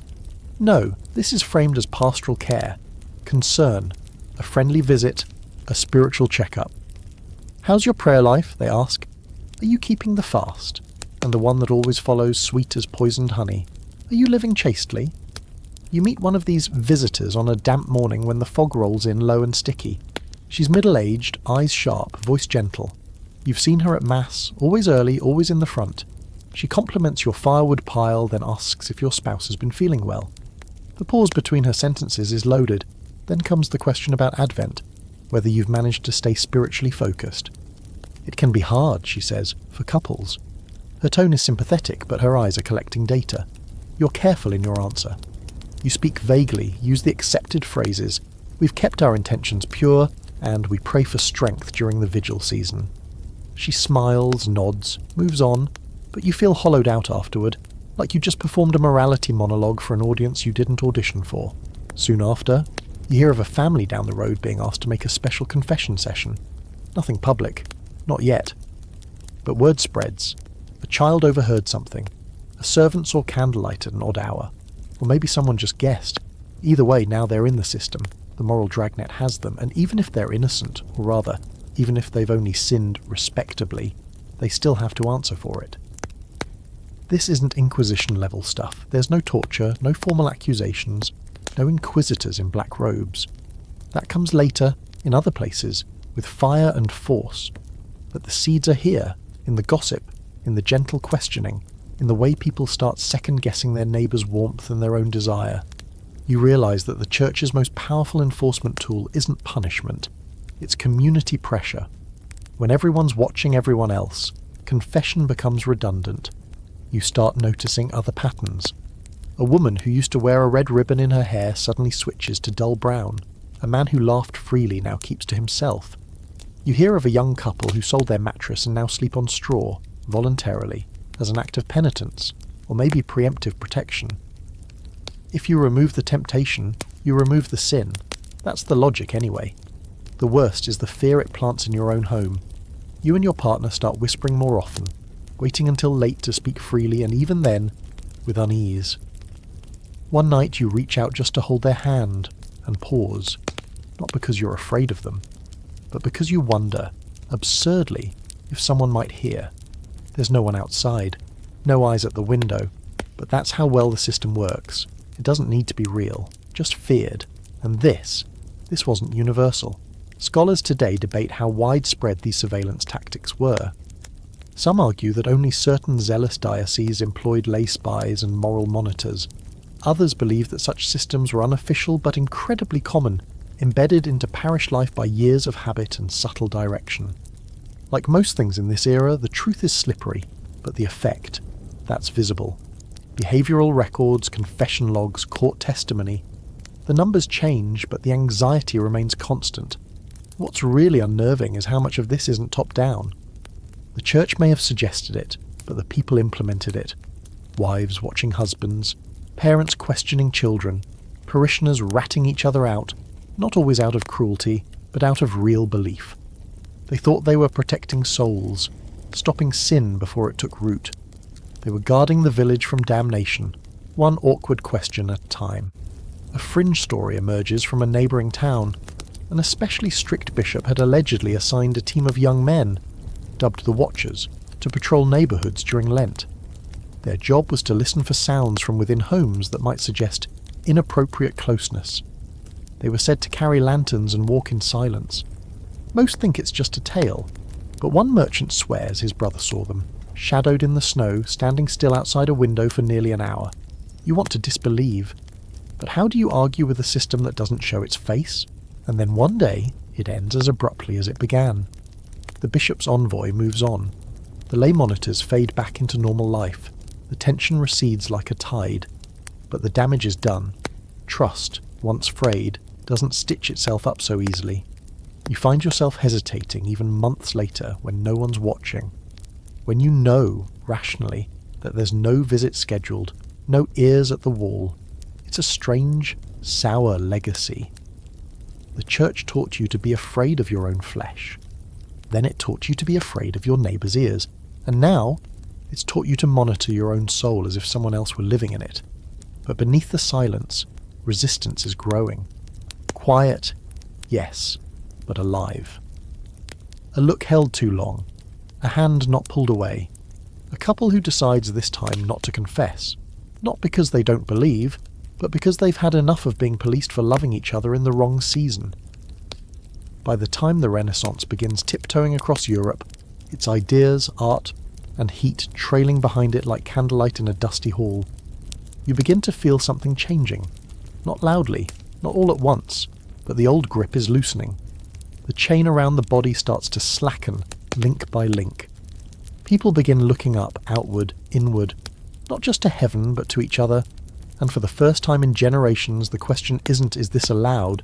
It's, what if it's good? This shift doesn't start in the pulpit, it starts in the study, in the tavern, in sketches and sculptures and dusty translations of ancient Greek philosophers once hidden away by nervous monks. You begin to see the body not as a threat to the soul, but as something worth admiring, worth understanding, worth celebrating, even worth painting. You get your first real glimpse of this while visiting a small city to trade grain. In a wealthy merchant's home, there hangs a strange painting. A woman, partially clothed, reclining with a half smile. Her skin is soft, her gaze direct, her pose utterly unashamed. It's not lurid, it's not crude, it's human, beautiful even. You stare too long, half expecting a priest to burst in and shout something about fire and brimstone, but no one does. The merchant just shrugs. "It's Italian," he says, as if that explains everything. And in a way it does. Italy is leading this quiet revolution, not just with art, but with books, philosophy, letters. You hear whispers of people reading Ovid again, the art of love making its way across tavern tables and into bedrooms like contraband scripture. You learn that scholars are translating Plato with a focus not on the soul, but on the passionate friendships that fuel it. Erotic love isn't being condemned, it's being studied. Meanwhile, the church, still powerful, still looming, isn't exactly thrilled, but even it can't ignore the momentum. You hear of bishops commissioning nudes for their private galleries. One cardinal is said to own a sculpture of Venus so detailed it once made a visiting monk weep. Officially, they still preach restraint. But the line between spiritual chastity and cultural appetite is growing blurry, sometimes very blurry. It's during this period that you begin hearing new ideas about marriage, not just as a tool to avoid sin, but as something positive. Sacred, yes, but also romantic. Companionate. Theologians start speaking of mutual love, even mutual desire as compatible with holiness. A revolutionary idea, considering that a century ago a priest might have lectured you for laughing in bed. You attend a wedding where the sermon doesn't mention sin once. Instead, the priest reads from the Song of Songs, yes, that part of the Bible, with its rich imagery of lips like scarlet thread and thighs like alabaster columns. People blush, but no one gasps. It's not a mistake, it's a signal. Even confession starts to change, slowly. You hear of priests asking fewer questions, of confessions that focus on love, kindness, and intention, rather than technicalities. One friend tells you his confessor said, "If your love is real, and your heart is open, let that guide you." You nearly drop your mug. That's not the language you're used to. That's not the world you grew up in. But this isn't a clean break. It's messy, unpredictable. There are still plenty of hardline voices preaching that the flesh is weak and desire is a doorway to doom. One famous preacher shouts in the town square about the whores of Babylon, accusing women of sin for wearing perfume or silk. He burns mirrors and cosmetics in public bonfires. For a moment you think the old world might reassert itself. And yet, even that bonfire feels theatrical. People watch, yes, but fewer join in. A merchant you know rolls his eyes and mutters, "Let him scream. I'll keep my wife's mirror, thank you." That's the difference now. People don't just fear the moral hammer, they question it. The printing press helps. Suddenly ideas spread like wildfire. Books once restricted to monasteries are copied and sold in cities. You read a pamphlet by an anonymous writer claiming that pleasure within marriage is a gift from God, not a test. You hear about a woman in Florence who published poetry about desire, cloaked in metaphor but unmistakably physical. There are debates, of course, but the key thing is, there are debates. For once, people are allowed to argue about these things without being dragged to the stake. Of course, not all of this is purely progressive. There are missteps, contradictions. The same culture that elevates romantic love also begins to exoticize and objectify. The same philosophers who praise the beauty of the body still write terrible things about women. But the shift is undeniable. The church may still hold the map, But people are drawing new routes. Even the clergy can't keep up. You meet a young priest who openly admits that he struggles with his vows, not just celibacy, but the whole idea that love must be restricted by a liturgical calendar. He sighs and says, "Why would God give us something so joyful only to make it forbidden?" You don't have an answer, but the fact that he's asking, that's new. One quirky fringe group starts holding marriage retreats, where couples are encouraged to spend time alone in prayer, conversation, and quietly hinted intimacy. It's not official, but it's growing. People are craving connection without shame, and some clergy gently are starting to make space for that. Scholars today see this era as a turning point, the beginning of what would eventually become more modern understandings of sexuality, marriage, and the self. It wasn't instant. It wasn't universal, but the Renaissance cracked the shell. It didn't throw away the faith, it reframed it. Suddenly being human wasn't a failing, it was a design feature. You return home one spring evening and see your partner in the fading light, hair loose, face soft with the day's weariness. You remember all the years spent worrying about feast days and fasts, calendars and confessions. And then you realise, maybe you don't need a reason to hold them tonight. Maybe love doesn't need to be scheduled. And for the first time in a long time, you reach out, not in guilt, not in rebellion, but in peace. It's early spring when you hear that a band of pilgrims is passing through town, bound for Canterbury, or Rome, or Santiago de Compostela, depending on which storyteller is bragging the loudest. The entire village buzzes with anticipation. Pilgrims mean news. Pilgrims mean stories. Pilgrims mean half a dozen dusty strangers trailing relics, rosaries, and questionable hygiene into your parish inn. You don't expect much beyond a few shared meals and some tales of divine visions or sprained ankles. But then you overhear two of them arguing. Not about theology, but about positions. Not political positions, bedroom ones. It stops you in your tracks. One of them is carrying what he proudly refers to as the guide, a handwritten little manual bound in cracked leather and passed from hand to hand like a bottle of contraband wine. You're expecting it to be a relic inventory or maybe a saint's life.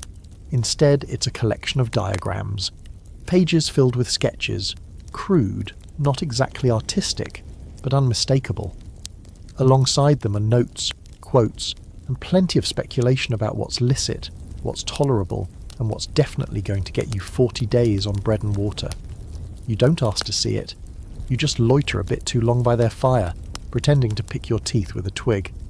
They speak in hushed tones, but there's laughter in it too. One of them points at a certain page and says, "That one's only allowed during a solar eclipse." You're 90% sure he's joking, only 90%. The thing is, guides like this weren't unheard of. They weren't church approved, obviously, but they existed. Half curiosity, half protest, these little books represented a kind of underground sexual literacy. Because for all the rules the church imposed, when, with whom, on which days, under what conditions, they rarely taught people how to be together. That information had to travel in secret, through gossip, midwives, poems, and apparently wandering pilgrims with illustrated handbooks. Some of the information in these guides is bizarre. One insists that you should never look your spouse in the eye during the act. Another claims that intimacy during a full moon increases the chance of bearing twins. A third suggests that only the missionary position is truly blessed, and anything else is a mockery of creation. Yet, oddly, there's another page that includes something very similar to what modern folks might call spooning. No judgment, just a note. Comfortable after childbirth, avoid during fasts. You're fascinated, not because the sketches are thrilling, they're more anatomical than erotic, but because of what they represent, people thinking for themselves, trying to navigate a sea of contradictions. The church told them when. These guides asked, but what if we already did? How should we do it? How do we live inside the rulebook without suffocating? One of the pilgrims is a woman, older, sharp-eyed and unsentimental. She carries her own version of the guide, hers written in margin notes of a psalter, sandwiched between verses of David's poetry. You catch sight of a line, "Shame is not holiness." You want to ask her where she heard it. Maybe she wrote it herself. Pilgrimages were supposed to be acts of penance. Holy journeys made to cleanse the soul and beg forgiveness. But by the late Middle Ages and early Renaissance, they'd also become something else. A little chaotic, a little social, a little liberating. Away from home, away from the parish priest, away from their own reputations, pilgrims were freer. They walked for God, yes, but they also walked for fresh air, new faces, anonymous sins. The inns along the pilgrimage routes knew the truth. That's why they had double beds. Why they stocked wine. Why some of them quietly looked the other way when pilgrims requested shared rooms. A fringe report from a bishop in northern France complains that many go on pilgrimage not to pray, but to lie with strangers. He might be exaggerating. Then again, maybe not. Even Chaucer, yes, that Chaucer, knew what he was doing when he wrote about pilgrims swapping bawdy stories on their way to Canterbury. His tales, written in the late 14th century, walk that fine line between sanctity and satire. And what they suggest is this, that even the holiest journeys are shaped by the full range of human longing, spiritual, emotional, physical. You sit one evening beside the pilgrims as they share dried apples and ale. One of them mentions a priest they met in Burgundy, who told couples they should pray before, pray after, and be gentle in between. The others laugh, not mockingly, but with warmth. That's a version of faith they can live with. Perhaps that's the heart of it. These pilgrims aren't rebelling against the church. They still pray, still fast, still wear scallop shells on their cloaks, but they're also quietly reclaiming something. A belief that love doesn't have to hide, that pleasure doesn't always need a permission slip, that maybe, just maybe, joy itself is a form of praise. Not everyone agrees. One of the more rigid village clerics refuses to give blessings to pilgrims he suspects of moral deviation. Another warns you not to entertain heresies brought by wanderers. But you've seen the looks on their faces, heard the laughter, read the margin notes, and now you understand something deeper, that movement breeds perspective. When people travel, they carry ideas across borders, and ideas are dangerous things. They don't fast, they don't keep vigil. They climb into heads and linger long after the journey ends. So when the pilgrims leave, you watch them go with a strange blend of hope and envy. They'll return to their lives, their parishes, their confessionals, but they'll carry a little spark with them. A quiet rebellion drawn in ink and passed hand to hand. And that spark, it's spreading. You're kneeling in the garden, fingers stained with dirt, when your neighbour leans over the low wall and asks a question that catches you completely off guard. Do you think God wants us to have more children? It's not an idle inquiry. Her face is serious, tired. You look at the toddler clinging to her skirts, another child playing in the dust beside her, and a third napping under a wool blanket in the shade. She's not asking for theological trivia. She's asking about survival, about fertility, about faith. Because in this strange tangle of medieval morality, family planning isn't just a matter of timing or choice. It's a spiritual tightrope. On one side, the commandment to be fruitful and multiply. On the other, the increasingly tangled web of when, how, and why you're even allowed to be together in the first place. You're told to make children, but only on God's schedule, only with the proper attitude, only without too much pleasure, only if the moon is right and Lent is not. So what happens when a couple doesn't want more children, or can't afford them, or fears what another pregnancy might do to a woman's body already worn thin by childbirth and fasting? That's when things get complicated. That's when theology and desperation begin to wrestle under the cloak of silence. The Church's stance is blunt and unforgiving. Any deliberate effort to prevent conception, be it herbal, behavioural, or even just thinking too hard about it, is condemned. Not just frowned upon, but branded as a sin against nature, against marriage, against God. The purpose of sex, after all, is procreation. Pleasure is a tolerated side effect. Planning, however, that smells like defiance. You hear stories of women who've been scolded by confessors simply for spacing their children too widely, as if their wombs were supposed to function on a divine schedule only the Church understood. One woman was reportedly told that her 6th child was born with a clubfoot because she'd withheld herself from her husband too often. The implication was clear. Interfere with God's plan, and he'll interfere with yours. Yet people, being people, adapt. Quietly, carefully. They find ways to work around the unworkable. You begin to hear whispers of herbs steeped in moonlight, of teas made from pennyroyal and rue, of midwives who know more than they let on. Nothing is written. Nothing is spoken aloud in confession, but the knowledge is there, passed from woman to woman, generation to generation. Some of these remedies are harmless, others are risky, even deadly. You hear of one woman who drank a tonic so strong it nearly stopped her heart. She lived, barely. The priest blamed her for playing God. The midwife who gave her the recipe disappeared. And it's not just women making these choices. Men have their methods too. They time things differently, withdraw early. Take long pilgrimages at suspiciously fertile times.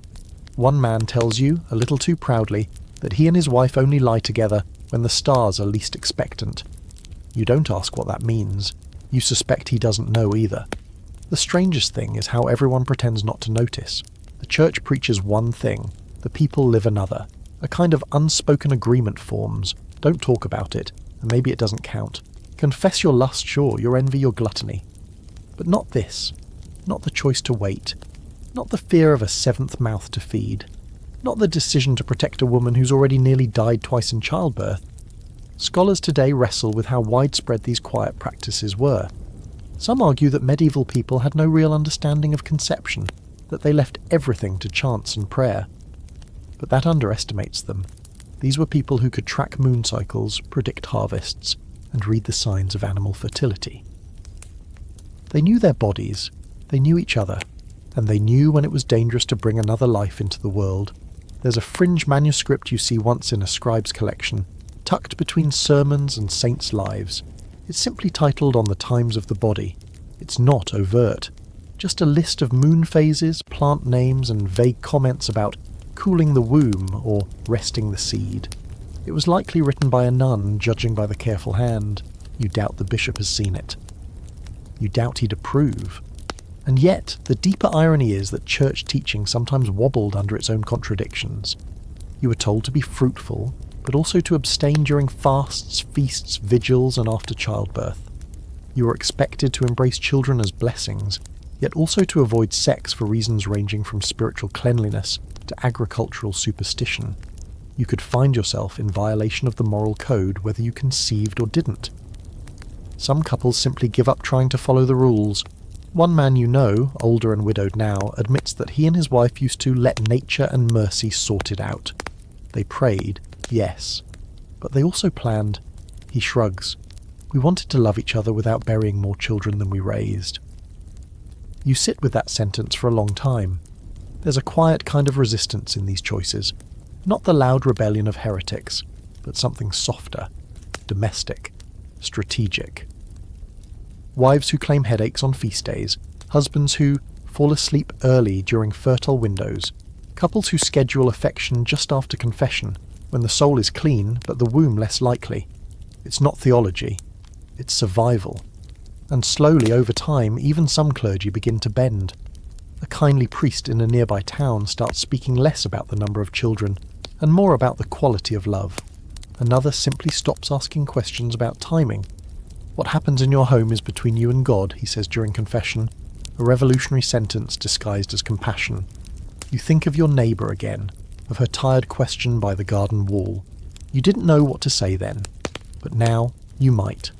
Not a theological answer, not a moral stance, just a truth. That love should not be a punishment, that God is not a ledger, and that sometimes choosing not to create life is its own kind of mercy. It's a market day when you first hear it, not shouted, not announced, but slipped into a conversation like a hidden knife. She said no, someone says, shaking their head in disbelief.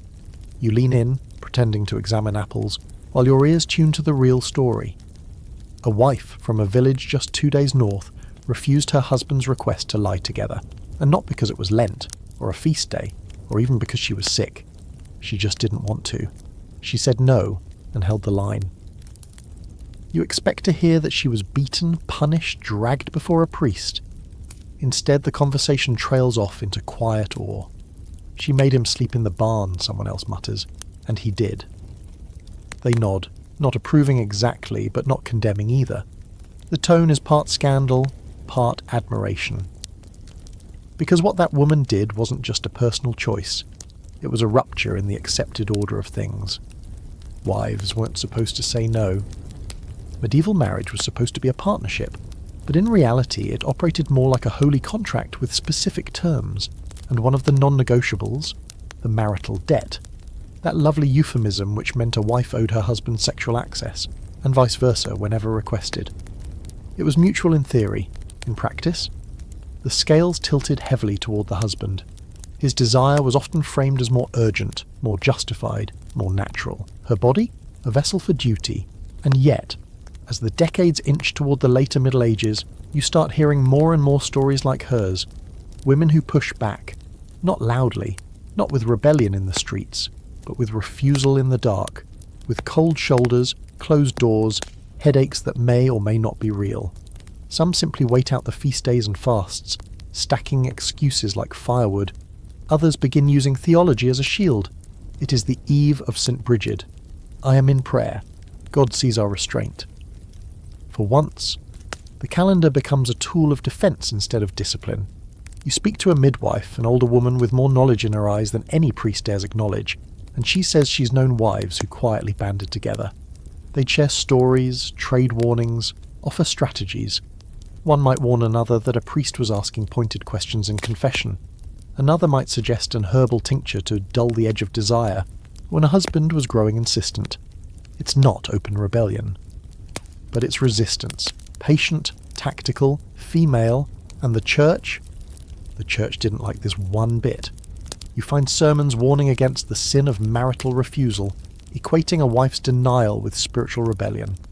Some clerics said it was grounds for annulment.